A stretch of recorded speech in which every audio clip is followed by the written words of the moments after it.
নমস্কার সবাইকে।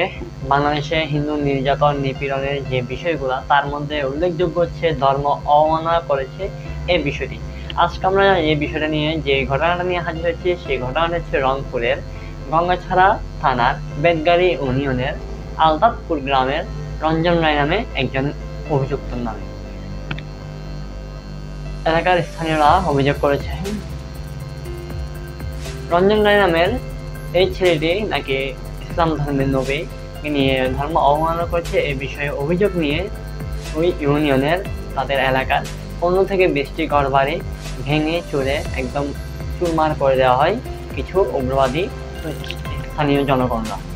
অভিযোগ রয়েছে রঞ্জন রায় নামে। আমাদের প্রশ্ন হচ্ছে, যদি রঞ্জন রায় নামের সেই ছেলেটির নামে অভিযোগ করা হয়, সেটার জন্য আইন আছে, প্রশাসন আছে, তাদের কাছে বিচার যাবে, বিচার দিয়ে যদি তার নামে অভিযোগটা প্রমাণ হয় তাহলে অবশ্যই তার বিচার হওয়া উচিত।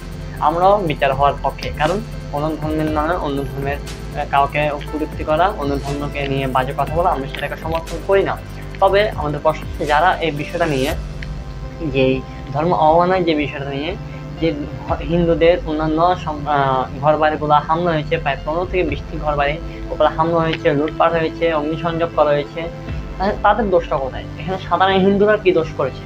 যদি দোষ হয়ে থাকে সেটা রঞ্জন রায় নামে সেই ছেলেটির, সে অভিযুক্ত যার নামে আপনার অভিযোগ এনেছেন সেই ছেলেটির।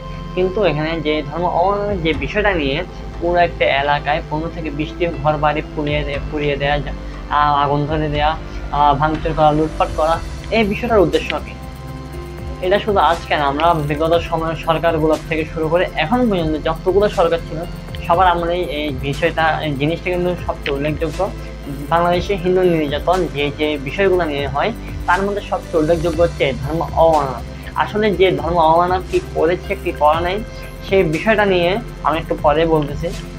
কারণ বাংলাদেশের প্রশাসন পর্যন্ত এটা নিয়ে সোচ্চার, ভালো কথা। আমরাও এটার বিপক্ষে, অন্যায়ের বিপক্ষে, আমরা অবশ্যই ন্যায়ের পক্ষে। কারণ কোনো ধর্মকে নিয়ে, কোনো ধর্মই শেখায় না যে অন্য ধর্মকে অপমান করা বা অশ্রদ্ধ করা। কিন্তু আমাদের প্রশ্ন হচ্ছে, যদি রঞ্জন রায় নামে করে থাকে তাহলে তাকে আইনের আওতায় আনা হোক, তার বিচারটা সুস্থভাবে বিচার সম্পন্ন করা হোক। কিন্তু এখানে যে অন্যান্য যে ঘর বাড়িগুলো পুড়িয়ে দেওয়া হয় বা হচ্ছে বা রংপুরে হয়েছে, সে বিষয়টা নিয়ে আসলে একটু কথা বলতে চাই। এই বিষয়টা কেন, কি উদ্দেশ্যে এটা করা হয়? আপনারা কি হিন্দু শূন্য করতে চাইতেছেন, নাকি মানে আমাদেরকে আপনারা প্রত্যেকটা কার্যকলাপ বুঝাতে চাচ্ছেন যে এই দেশটা শুধুমাত্র আপনাদের, এখানে আমাদের হিন্দুদের, আমাদের সংখ্যালঘু হিন্দুদের কোনো মানে আপনারা অস্তিত্ব রাখতে চান না, আমাদের কোনো ভূমিকাই নেই? মানে আপনারা এই ধরনের উদ্দেশ্য, কারণটা কি? আসলে এই ধরনের হামলার কারণটা কি? মনে করেন রঞ্জন রায় সবকিছু দেখার পর অভিযুক্ত প্রমাণ হলো না, সেক্ষেত্রে যারা এই 15 থেকে 20টি ঘর বাড়ি পুড়িয়ে দিয়েছে বা 15 থেকে 20টি ঘর বাড়ির উপর হামলা করেছে, লুটপাট করেছে, অগ্নিসংযোগ করেছে, তখন বাংলাদেশ সরকার এই বিষয়ে কি পদক্ষেপ নেবে? আমাদের প্রশ্ন এখানে।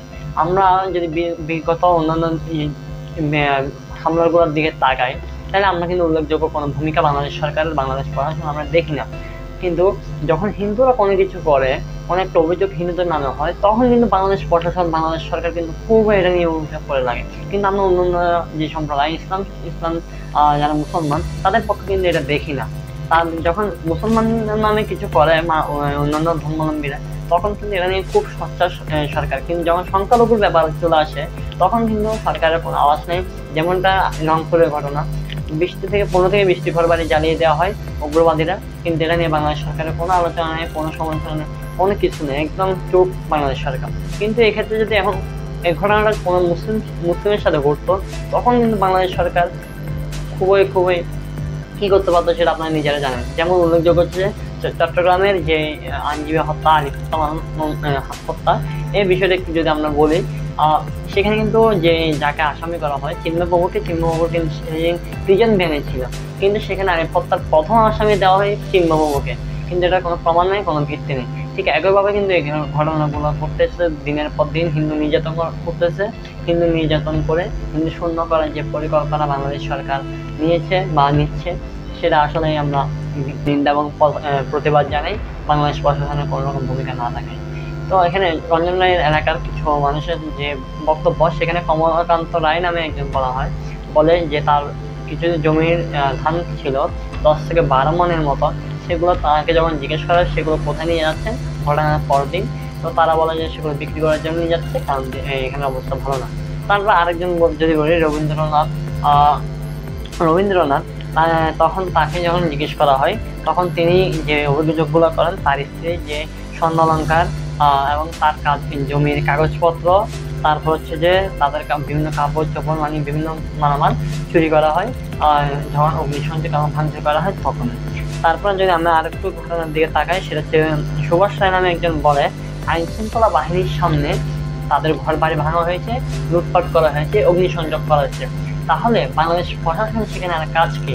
যদি তাদের সামনে যদি লুটপাট করা হয়, আইন শৃঙ্খলা বাহিনীর সামনে যদি লুটপাট করা হয়, অগ্নিসংযোগ করা হয়, ভাঙচুর করা হয়, তাই সেখানে আর বাংলাদেশ প্রশাসন সেখানে আর কাজ কি? তাহলে আমরা শুধু এই ঘটনা না, আমরা অন্যান্য ঘটনাগুলোর দিকে যদি তাকাই, সেম একই ঘটনা।